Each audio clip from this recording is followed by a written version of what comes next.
Jake Morrison stared at the screen in front of him. His hands shook as he read the numbers again and again. After 500,000 years of searching, they had finally found it. Earth was real. Earth was here. The bridge of the new horizon was quiet. Every person on the ship knew what this meant. For generations, humans had told stories about their lost home. Most people thought it was just a tale, something parents told their children to help them sleep. But Jake had always believed. He had spent his whole life looking for Earth. Captain Morrison called Lisa Kane from her station. She was the ship's scientist. Her job was to study old things and dead worlds. You need to see this. Jake walked over to her screen. What he saw there made his stomach turn.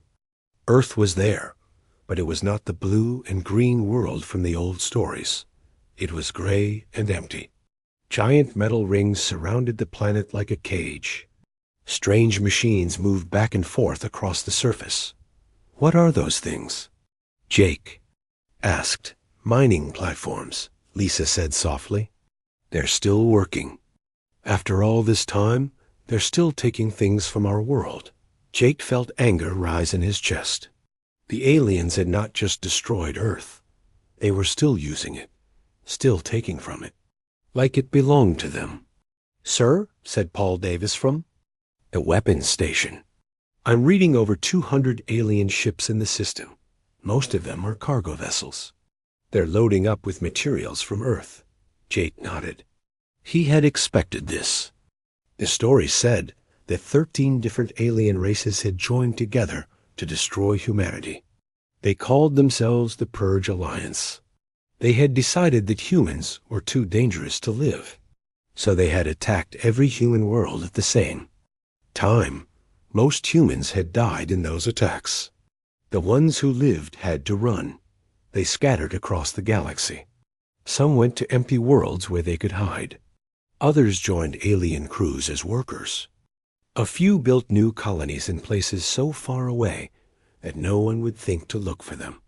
For 500,000 years, humans had lived like this, always hiding, always afraid, always remembering the stories of home.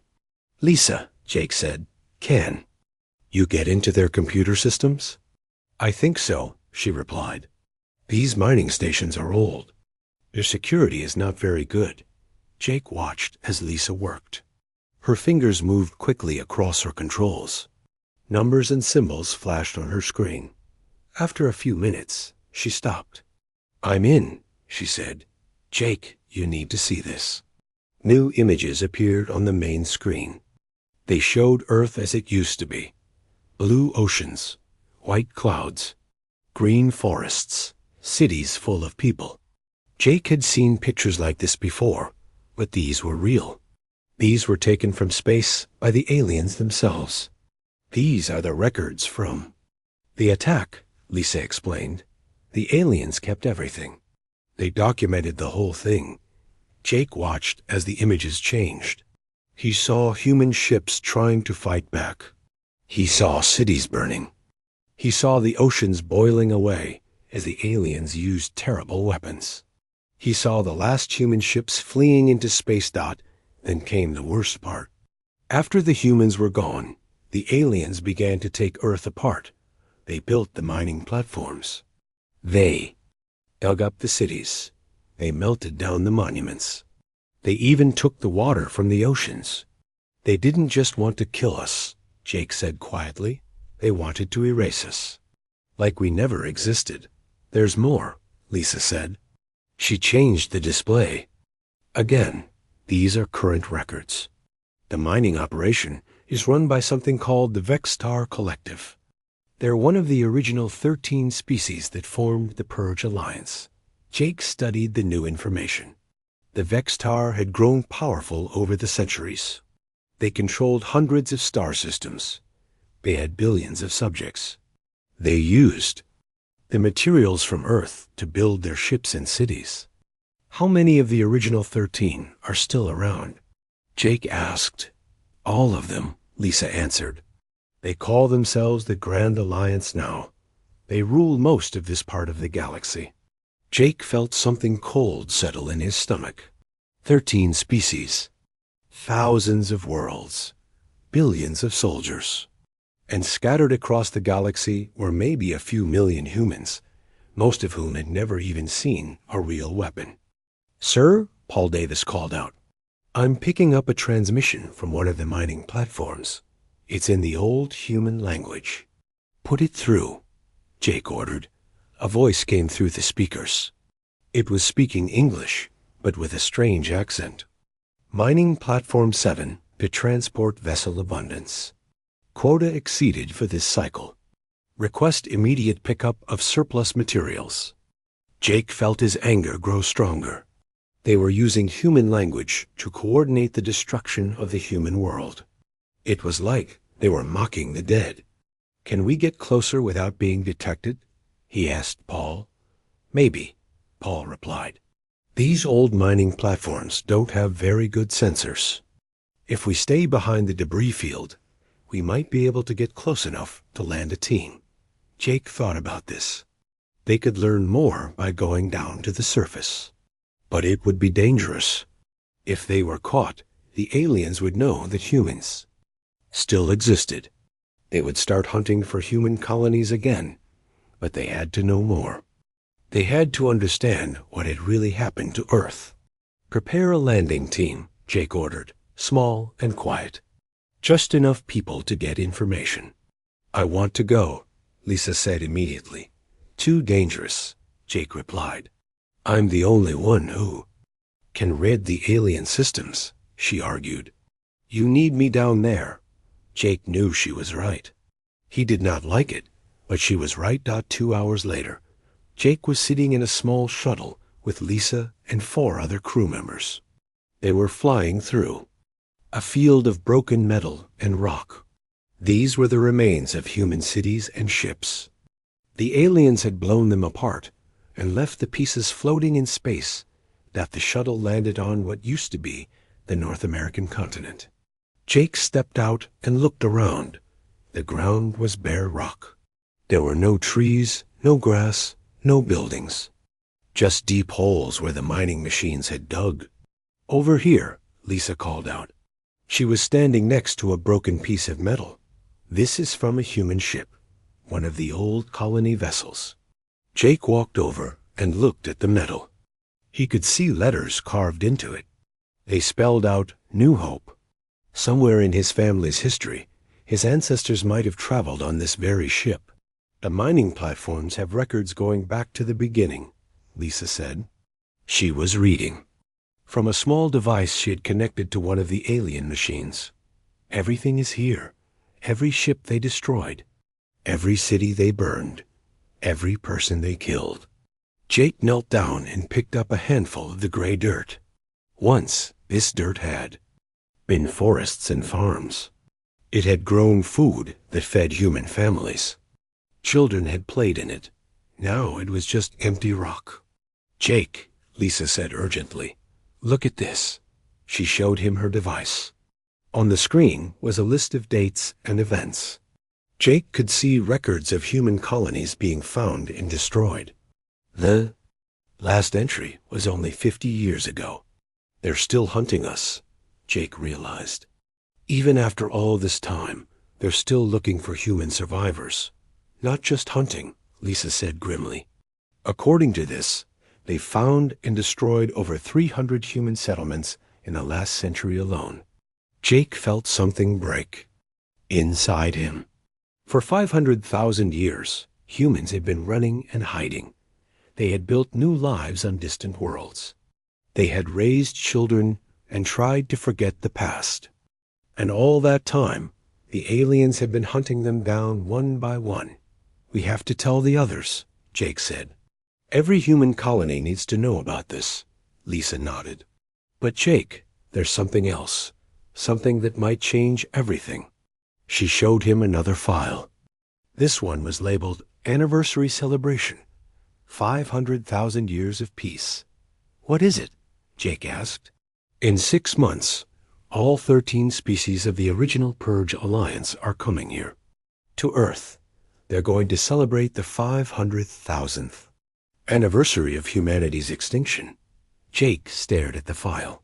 Representatives from all 13 species would be here, in the same system where they had committed genocide. They would come to celebrate the fact that they had wiped out an entire race. Jake stood up and looked around at the dead world one more time. Then he made a decision that would change the galaxy forever. Get me a secure channel to every human settlement we know about, he ordered. It's time to come home. The message went out on every secret channel humans had used for centuries. It traveled through space on hidden radio signals and coded data bursts. It reached mining colonies on dead rocks at the edge of space. It found farming settlements that had been hiding for generations. It even reached the human slaves working on alien worlds. The message was simple. Earth had been found. The truth was worse than anyone had imagined. And it was time to do something about it. Jake Morrison waited on the bridge of the New Horizon. He had sent the message 3 weeks ago. Now he was starting to wonder if anyone would come. Maybe the scattered humans were too afraid. Maybe they were too weak. Maybe 500,000 years of running had broken their spirit. Then the first ship appeared. It was an old cargo vessel called the Free Spirit. Jake recognized the design from history books. It was the kind of ship that human refugees had. Used to escape the purge, this one had been modified over the years. Weapons had been added to its hull. Its engines had been upgraded. It looked like it had been through many fights. New Horizon, this is Captain Betty Clark of the Free Spirit, came a voice over the radio. We got your message. We're here to help. More ships started arriving. They came in ones and twos at first, then in groups of 10 or 20. Within 2 months, over 3,000 ships had gathered in the empty space near Earth's system. Jake had never seen so many humans in one place. The ships came from every corner of the galaxy. Some were military vessels that had been hidden since the purge. Others were civilian ships that had been converted into fighters. A few were brand new, built by human colonies that had grown strong. Over the centuries, Admiral Karen White arrived on the largest ship Jake had ever seen. It was called the Retribution, and it was clearly built for war. Karen herself was a tall woman with gray hair and hard eyes. She had been born on a colony, world that was attacked by aliens when she was young. She had spent her whole life preparing for this moment. Commander Morrison, she said when she came aboard the New Horizon, your message has awakened something that has been sleeping for a very long time. Every human in the galaxy wants revenge for what happened to Earth. Jake showed Karen the information Lisa had gathered from the mining platforms. Karen's face grew darker as she read about the ongoing hunt for human survivors. 300 colonies destroyed in the last century, Karen said quietly, including the new garden settlement. I had friends there. You knew about the attacks? Jake asked. We all knew, Karen replied, but we never had proof. We never knew it was this organized. The aliens have been systematically hunting us down while celebrating our extinction. Karen called a meeting of all the ship commanders. They gathered in the cargo bay of the Retribution. Jake looked around at the faces. These were not ordinary people. These were the survivors, the ones who had refused to give up, the ones who had kept the memory of Earth alive in their hearts. We have 6 months, Karen announced. In 6 months, representatives from all 13 species of the Purge Alliance will gather at Earth. They're coming to celebrate 500,000 years of peace. Peace built on the bones of our people. A murmur went through the crowd. Jake could see anger on every face. This is our chance, Karen continued. Never again will we have the opportunity to face all our enemies in one place. But I won't lie to you. This will not be easy.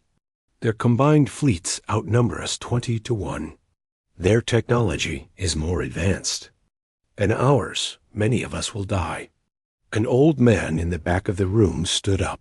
Jake recognized him as Captain Roy Wilson from the mining ship Deep Digger.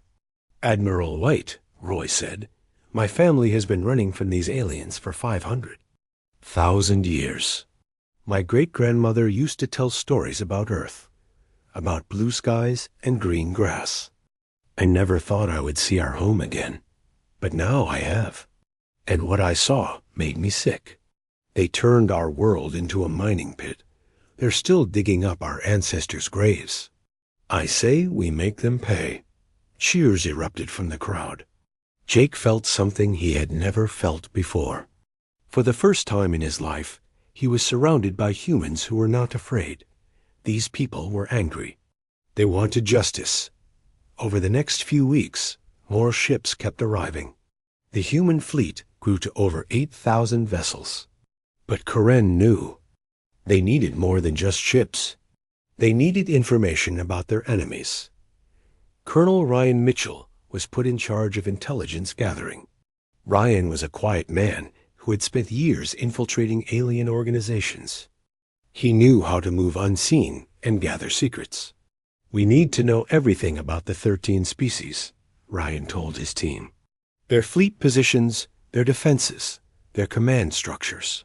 Most importantly, we need to know their weaknesses." Ryan's spies spread out across the galaxy. They took jobs on alien ships. They posed as traders and merchants. They even managed to get some agents hired as workers on the alien homeworlds. What they discovered was both good news and bad news. The good news was that the 13 species had grown soft over the centuries. They had been the dominant power in the galaxy for so long that they had stopped expecting serious threats. Their military forces were designed to control subject species, not fight a real war. The bad news was that their technology was still far ahead of humanity's. Their ships were faster, their weapons were stronger, and their shields were nearly impenetrable. But Dr. Marcus Bell thought he had found a solution. Marcus was humanity's best scientist. He had spent his career studying alien technology. When pieces of alien equipment were recovered by Ryan's spies, Marcus took them apart to see how they worked. "Their greatest strength is also their greatest weakness," Marcus explained to Admiral White. "All 13 species use the same basic communication system. Their ships, their bases, their governments are all connected through a single network." "What does that mean?" Karen asked. "It means that if we can get into their network, we can disrupt their entire military command structure. We can turn their own technology against them." Marcus showed Karen a small device he had built. It looked like a normal alien communication unit, but it had been modified with human technology. "This is a virus," Marcus said. "If we can get it into their network during the celebration, it will spread to every connected system. It won't destroy their ships, but it will blind them. They won't be able to coordinate their defenses." Karen studied the device. "How do we get it into their system?" "We need someone on the inside," Marcus replied. "Someone at the celebration itself." That was when they got an unexpected piece of good news. A ship arrived carrying refugees from a human colony that had been captured by the Vextar 50 years ago. The colonists had been forced to work as slaves in Vextar factories and mines. Their leader was a woman named Maria Santos. She had spent decades planning an escape. When Jake's message reached their hidden colony, Maria had stolen a Vextar transport ship and brought 200 survivors to join the growing fleet. "I know their security procedures," Maria told Admiral White. "I know their uniforms, their protocols, their language. More importantly, I know that they think all humans are dead. They won't be expecting infiltrators." Karen realized they had been given a gift. Maria and her people could pose as alien workers at the celebration. They could plant Marcus's virus in the communication network. They could disable the alien defenses from the inside, but the plan required perfect timing. The human fleet would have to arrive at exactly the right moment. Too early, and the aliens would have time to organize their defenses. Too late, and the infiltration team would be discovered and killed. Karen spent weeks working out the details. The fleet would split into multiple groups. Some ships would attack the alien fleets directly. Others would strike at key installations around Earth.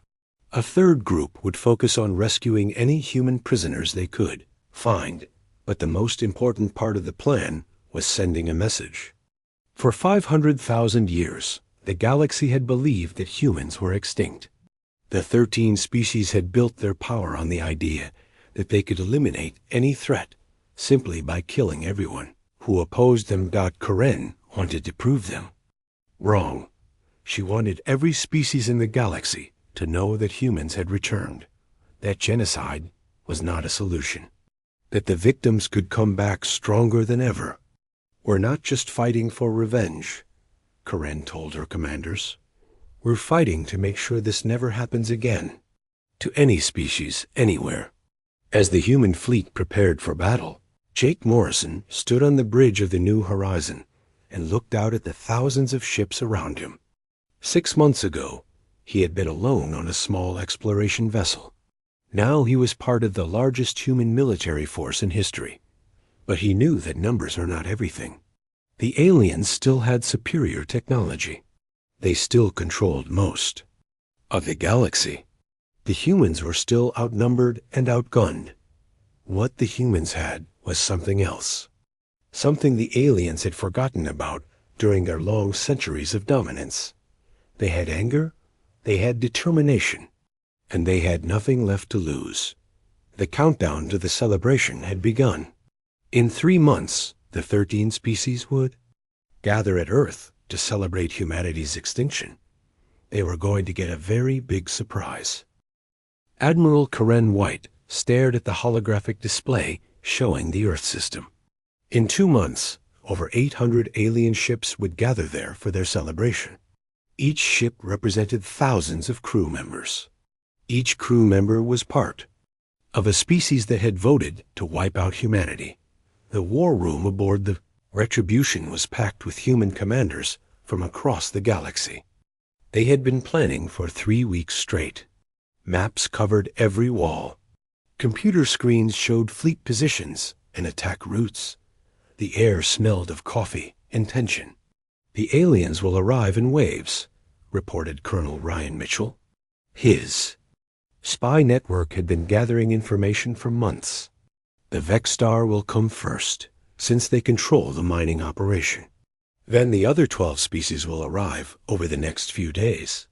Captain Lucas Hayes raised his hand. He commanded a group of stealth ships that had been built specifically for this mission. What about their defenses? They can't be completely stupid. They're not, Ryan admitted, but they are overconfident. Our spies report that most alien commanders think this is just a party. They're bringing their families. Their best ships are being used for show, not for fighting. Dr. Marcus Bell stood up next to a complex diagram. I've been studying their communication network for months. Every alien ship uses the same basic system. When they all connect for the celebration, we'll have access to their entire fleet.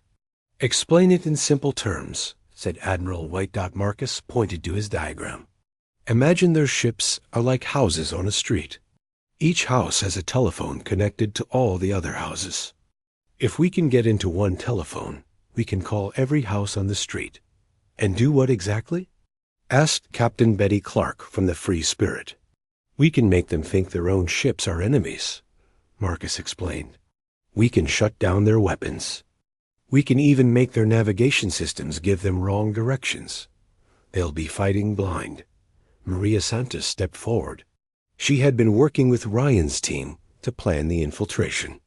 My people know the alien security procedures. We can get close to their command ships during the celebration, but we'll only have one chance to plant the virus. Admiral White nodded. She had been thinking about this problem for weeks. The plan was complex and dangerous. If any part of it failed, the entire human fleet could be destroyed. Let me make sure I understand, White said. Phase 1. Lucas and his stealth ships sneak into the system and hide. Phase 2. Maria's team infiltrates the celebration and plants the virus. Phase 3. The main fleet attacks when the alien defenses are down. That's correct, Ryan confirmed. But there's more. He activated a new display showing star maps of alien home systems. While the celebration is happening at Earth, the alien homeworlds will be less defended. I'm proposing that we hit 3 of their most important systems at the same time. The room fell silent. Everyone understood what Ryan was suggesting. They were not just planning to win a battle. They were planning to send a message to the entire galaxy. Captain Roy Wilson from the Deep Digger spoke up. 3 separate attacks across hundreds of light years. Can we coordinate something that complex? We have to, Admiral White replied. This isn't just about getting revenge for Earth. This is about making sure no other species ever tries to wipe out an entire race. Again, she walked over to the star map and pointed to 3 systems. Vexstar Prime, Zephyrian Central, and the Korthic homeworld. These 3 species were the leaders of the original Purge Alliance. If we can hit their home systems while their leaders are at Earth, we'll prove that nowhere is safe for genocidal monsters. Dr. Bell raised a concern. Admiral, hitting 3 systems simultaneously will require splitting our forces. We're already outnumbered at Earth. Can we afford to divide our fleet? We don't have a choice, White answered. If we only attack at Earth, the other species will think it was just a lucky strike. They'll hunt down every human colony in the galaxy. But if we hit multiple systems at once, they'll know we're organized. They'll know we're strong. The planning continued for days. Every detail had to be perfect. Captain Hayes would lead 50 stealth ships into the Earth system 3 weeks before the celebration. They would hide in the asteroid field and wait for the signal. Maria Santos would lead a team of 20 volunteers. They would pose as maintenance workers hired for the celebration. Their job was to get close to the alien command ships and plant Dr. Bell's virus devices. Commander Sarah Walsh would take a fast strike force to the Vexstar home system. Her mission was to carve human symbols into the planet's surface using orbital bombardment. Not enough to kill civilians, but enough to send a message. Captain Diana Ross would lead the attack on Zephyrian Central. Her target was their main communication hub. By destroying it, she would cut off communications between the Zephyrian military and their colonies. The third strike team would be led by Captain Alex Turner. His mission was the most dangerous. He would attack the Korthic homeworld during their military parade. The Korthic were known for their aggressive nature. They would certainly fight back hard. What about Earth itself? Asked Jake Morrison. He had been quiet during most of the planning sessions, but now he spoke up. We're talking about attacking their fleets and their homeworlds, but what about our world? What about restoring what they took from us? Dr. Bell smiled. I was hoping someone would ask about that. I've been working on something special. I call it the Genesis Protocol. He activated a new display showing Earth as it was now and Earth as it could be. The alien mining operation has been powered by quantum energy extractors, very advanced technology. If we can reverse the process, we can rebuild Earth's surface. Rebuild it how? Asked Admiral White. The quantum extractors didn't just take materials from Earth, Bell explained. They recorded the quantum signatures of everything they removed: soil, rock, even organic matter. It's all stored in their computer banks. Jake felt his heart racing. You mean we can bring Earth back to life? Better than that, Bell said excitedly. We can make it better than it was before. The quantum reconstruction process can create new land masses, deeper oceans, richer soil. We can build a paradise from the ashes of our homeworld. But there was a catch. The Genesis Protocol required enormous amounts of energy, more energy than the human fleet could generate. "Where do we get the power?" asked Captain Clark. "Bells." Smile became grim. "From the alien ships themselves. Every ship we destroy releases quantum energy. The more ships we destroy, the more energy we have to rebuild Earth." The room fell silent as everyone understood the implication. To save Earth, they would have to destroy the alien fleets completely. There could be no survivors, no prisoners, no mercy. Admiral White understood the weight of what they were planning. This isn't just a military operation anymore. This is about the future of humanity. If we succeed, Earth lives again. If we fail, our species dies with us. Over the next few weeks, the human fleet spread out across the galaxy. Captain Hayes and his stealth ships disappeared into hyperspace, heading for Earth. Commander Walsh's strike force left for Vex Tar Prime. The other attack groups departed for their targets. Jake Morrison remained with the main fleet. His job was to lead the assault on the alien celebration ships. It seemed fitting that the man who had discovered Earth's fate would be part of its liberation. As the human ships prepared for battle, word began to spread through the alien territories. There were reports of strange ship movements, unexplained communication intercepts. A few alien commanders began to suspect that something was wrong, but it was too late to change the celebration plans. Too much prestige was involved. The leaders of 13 species had committed to attending. To cancel now would be seen as weakness. The Vexstar Supremacy leader, Vekvar, issued a statement assuring everyone that security was tight. Any threat would be easily handled. After all, what could possibly challenge the combined might of the Grand Alliance? On Earth, the mining platforms continued their work. They had been stripping the planet for 500,000 years.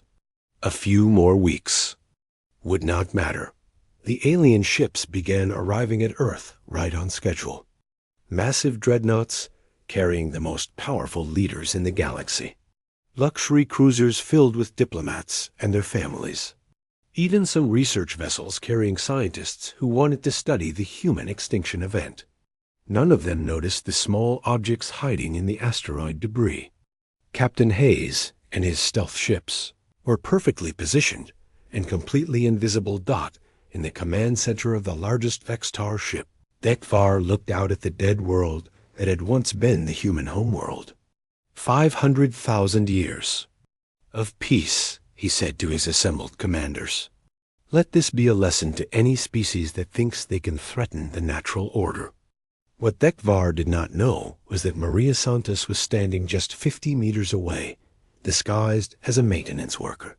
In her toolkit were 12 quantum virus devices, each one designed to bring down the alien communication network. The celebration was about to begin. In 6 hours, representatives from 13 species would gather to toast the extinction of humanity. It would be the last toast many of them ever made. The celebration began exactly as planned.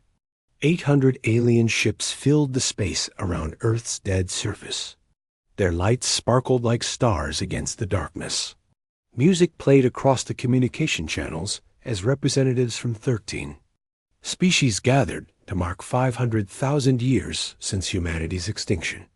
Supremacy. Leader Vekvar stood on the main viewing deck of his command ship, the Eternal Victory. Through the massive windows, he could see the gray wasteland that had once been the human homeworld. Mining platforms continued their work, pulling the last resources from the planet's core. Today we celebrate not just victory, Vekvar announced, to the assembled alien dignitaries, but the wisdom of our ancestors. They saw the human threat before it could spread. They acted decisively. Because of them, the galaxy has known peace for 500,000 years. Cheers erupted from the crowd. Representatives from the Zephyrian Republic raised their ceremonial weapons. The Korthak delegation stomped their feet in approval. Even the peaceful Altarian collective nodded in agreement, None of them noticed the small maintenance worker moving quietly through the crowd. Maria Santos kept her head down and her tools ready. She had spent weeks memorizing the layout of the Vexstar command ship. Now she was just meters away from the main communication hub. 50 light years away. Captain Lucas Hayes watched the celebration through his ship's sensors. His stealth fleet had been hiding in the asteroid field for 3 weeks. Every ship was powered down to minimum levels. They were invisible to alien scanners. All teams, this is Ghost Leader, Hayes whispered into his communicator. The party has started. Begin Phase 1. Across the asteroid field, 49 other stealth ships came to life. Their quantum engines hummed quietly as they moved into attack position. Each ship carried enough firepower to cripple an alien dreadnought. The surface of Earth, automated sensors detected the energy signatures. But the mining platforms paid no attention. They had been programmed to ignore small energy readings. After all, nothing dangerous could possibly exist in this dead system. Maria Santos reached the communication hub. It was a tall pillar covered in blinking lights and alien symbols. She could hear the voices of alien commanders coordinating their ships through the network. This was the heart of their fleet's communications. She pulled out Dr. Bell's virus device. It looked like a normal alien datapad, but inside it contained humanity's revenge. Maria connected it to the hub and activated the program. For a moment, nothing happened. Then the lights on the hub began to flicker. The alien voices became confused. Error messages started appearing on computer screens throughout the alien fleet. "What's happening?" demanded Thekvar from the viewing deck. "Unknown system malfunction," replied his communications officer. "The network is experiencing some kind of interference." Maria smiled and began walking toward her next target. She had 11 more virus devices to plant. In the Vexstar home system. Commander Sarah Walsh's strike force dropped out of hyperspace right on schedule. 12 human ships appeared above Vexstar Prime, the species' most important world. The Vexstar home fleet reacted immediately. 60 warships moved to intercept the human vessels. But Walsh was not there to fight a battle. She was there to send a message. "All ships, target the surface," Walsh ordered. "Coordinates uploaded. Precision strikes only. No civilian targets." The human ships opened fire on the planet below. But instead of random destruction, their weapons carved specific patterns into the continental landmasses. When the bombardment was complete, anyone looking down from orbit could see huge symbols burned into the planet's surface. They were human symbols. The word "remember," written in letters 100 kilometers long. The Vexstar fleet was so shocked by the appearance of human ships that they barely responded. By the time they organized a counterattack, Walsh's ships were already jumping back. To hyperspace. At Earth, the virus was spreading through the alien communication network. Ship after ship began reporting system failures. Navigation computers gave wrong directions. Weapon systems refused to fire. Shield generators shut down. Without warning, Captain Lucas Hayes saw the chaos beginning and smiled. "All ships, this is Ghost Leader. The network is down. Begin the attack." 50 stealth ships emerged from the asteroid field like sharks attacking a school of fish. Their weapons charged, and they opened fire on the nearest alien vessels. The first alien ship to die was a Zephyrian cruiser.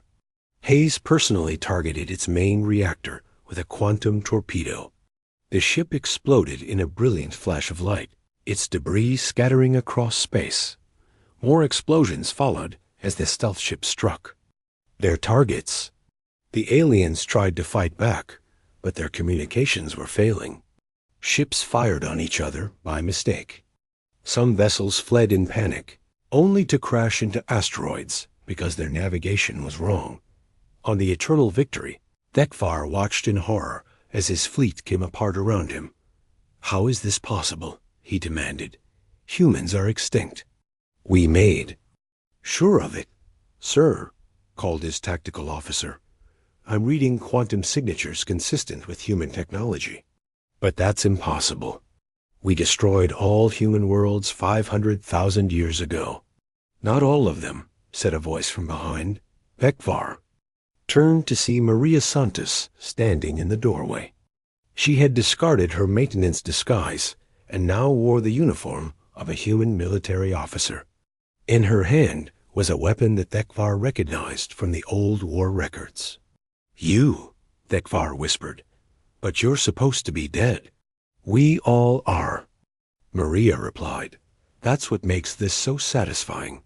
She raised her weapon, but before she could fire, alarms began blaring throughout the ship. On the main display, a sight appeared that made every alien in the room freeze in terror. 15,000 human ships had just dropped out of hyperspace. Admiral Karen White stood on the bridge of the Retribution and looked out at the alien fleet. After 500,000 years of running and hiding, humanity had finally come home. All ships, this is Admiral White, she announced on an open channel that every alien vessel could hear. You are gathered here to celebrate the extinction of humanity. I'm here to tell you that you failed. The human fleet spread out in a pattern that could be seen from every ship in the system. They formed letters that spelled out, "We remember," in formation large enough to be visible from orbit. For 500,000 years, White continued, you thought you had won. You thought you had erased us from the galaxy. You were wrong. We survived. We grew stronger. And now we have come to collect what you owe us. The aliens tried to organize a defense, but their communications were still failing. Some ships attempted to retreat, but found their hyperspace drives offline. Others tried to fight, but their weapon systems were not responding. Captain Jake Morrison led the first wave of the main attack.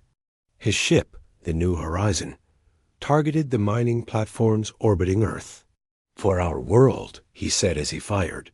The platforms exploded one by one, their destruction releasing massive amounts of quantum energy. Dr. Bell's instruments detected the energy releases and began channeling them into the Genesis protocol. On Earth's surface, something miraculous began to happen. The gray rock started to bubble and change. New soil formed from quantum energy. Water began to seep up from underground sources that had been sealed for millennia. The battle lasted less than an hour. Without communications or coordination, the alien fleet could not mount an effective defense. Ship after ship fell to human weapons. Those that tried to surrender found that their communication systems were too damaged to send surrender signals. Vekvar's command ship was one of the last to fall. As human boarding parties swept through his vessel, the Vextar leader found himself face to face with Jake Morrison. This is impossible, Vekvar said. We destroyed your species. We made sure there were no survivors. You tried, Jake replied. But you forgot something important about humans. We don't give up, ever. As the last alien ship was destroyed, the Genesis protocol reached full power. Earth's surface exploded with new life. Continents rose from the quantum foam. Oceans filled with water that sparkled like diamonds. Forests erupted from soil that was richer than anything that had existed before God in other star systems. The human strike forces completed their missions. The Zephyrian communication hub was destroyed. The Korthic homeworld bore new human monuments, carved into its surface. Everywhere the aliens looked, they saw evidence that humanity had returned. But the most powerful message was Earth itself. The dead world was alive again, more beautiful than it had ever been. The planet that the aliens had tried to erase forever now blazed with new life. Admiral White sent one final message to every inhabited system in the galaxy. It was simple and clear.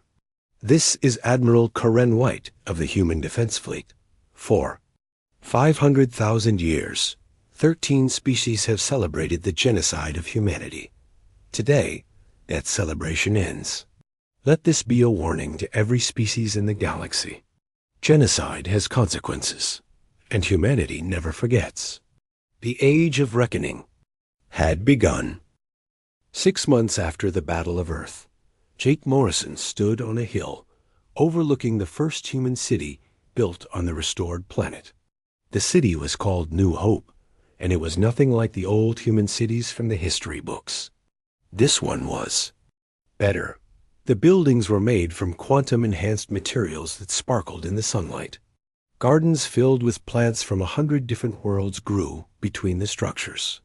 Rivers of pure water flowed through the streets, and the air smelled of flowers and fresh rain. Earth was alive again, but it was more than just alive. It was perfect. Dr. Marcus Bell's Genesis protocol had worked beyond everyone's wildest dreams. The quantum energy released by the destroyed alien ships had not just restored Earth's surface, it had improved it. The new continents were larger and more stable than the old ones. The oceans were deeper and cleaner. Even the weather was better than it had been before the purge. "Hard to believe this is the same dead rock we found a year ago," said Lisa Kane, walking up the hill to join Jake.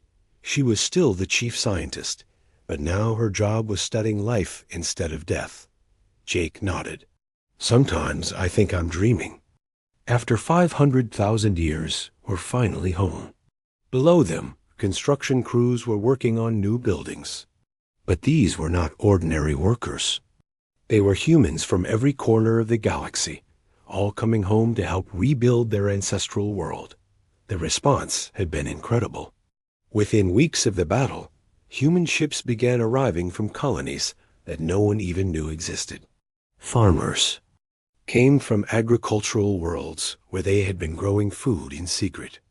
Engineers came from mining colonies where they had been building ships and weapons. Scientists came from research stations hidden in dead solar systems. The population of Earth was growing by thousands every day. Admiral Karen White had been promoted to Supreme Commander of Human Space.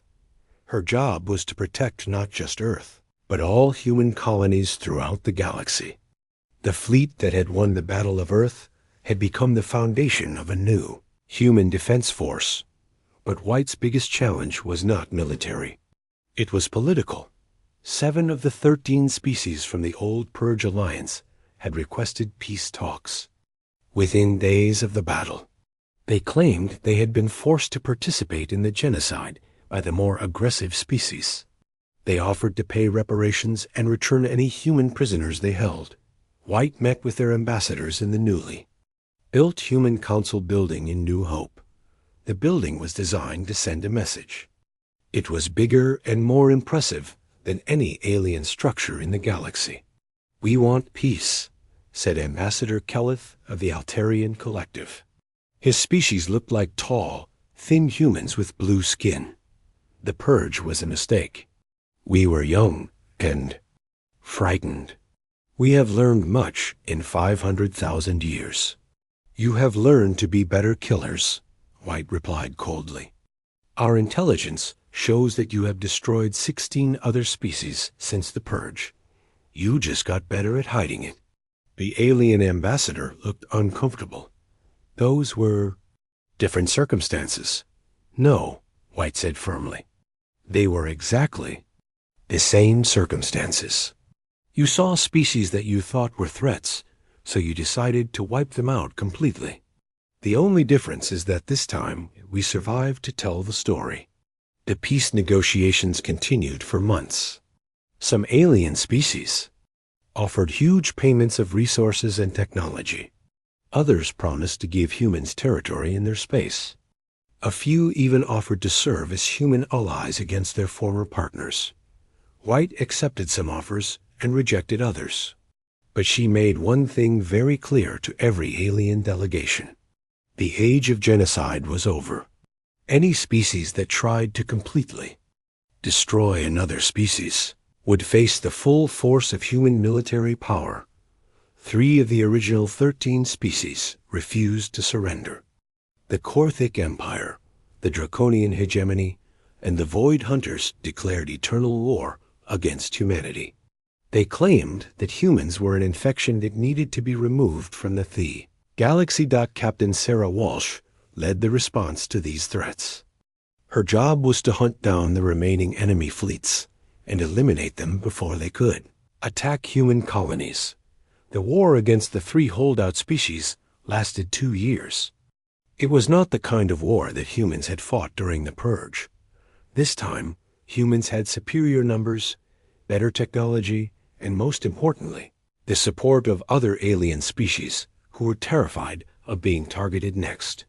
The Korthic Empire fell first.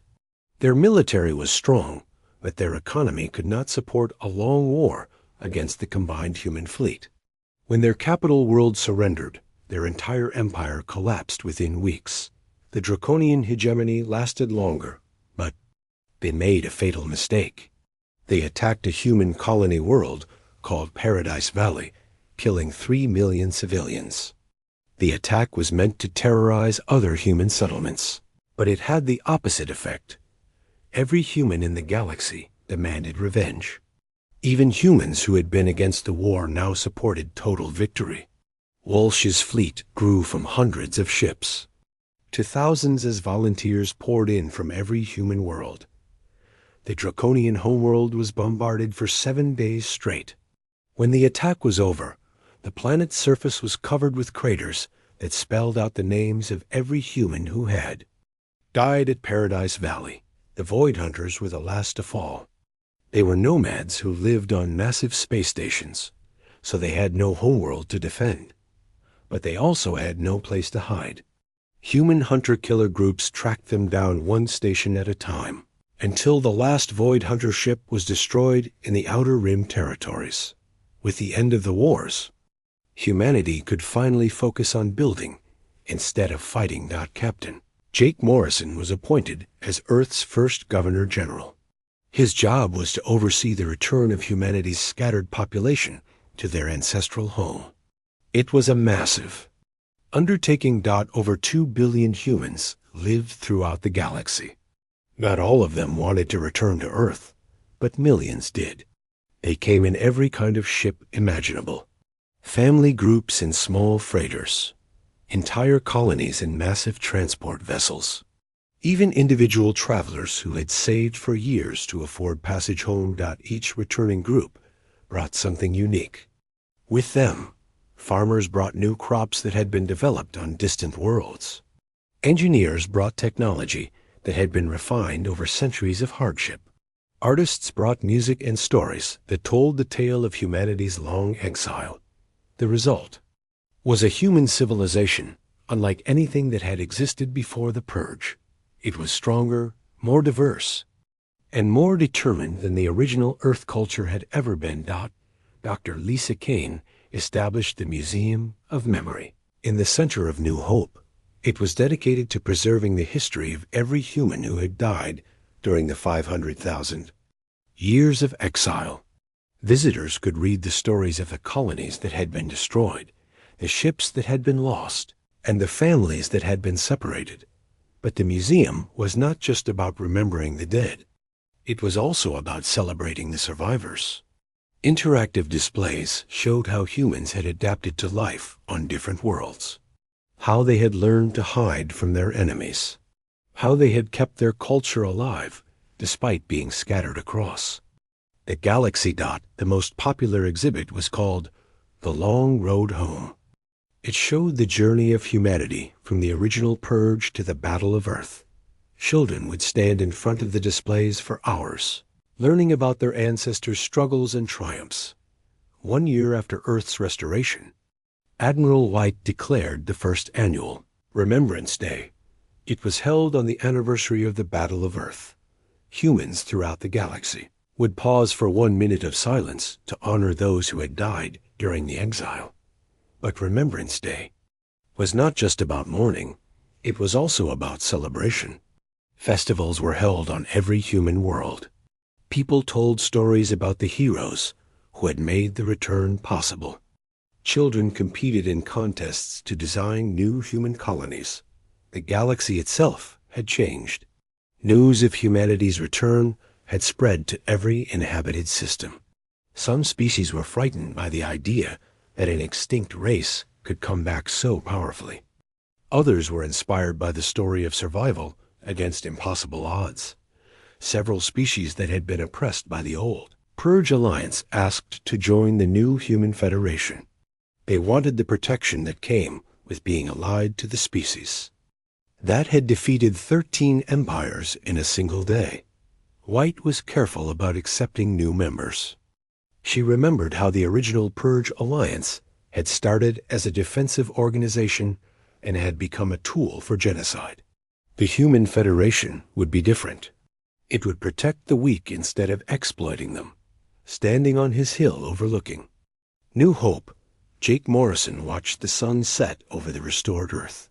In the distance, he could see the lights of the orbital shipyards where new vessels were being built. Not warships this time, but exploration vessels designed to map the unknown regions of the galaxy. Humanity had spent 500,000 years running from their enemies. Now they were ready to explore new worlds and make new friends. They had learned the hard way that the galaxy could be a dangerous place, but they had also learned that they were strong enough to face any challenge. The age of exile was over. The age of exploration was about to begin. Earth was home again, and humanity was ready for whatever came next.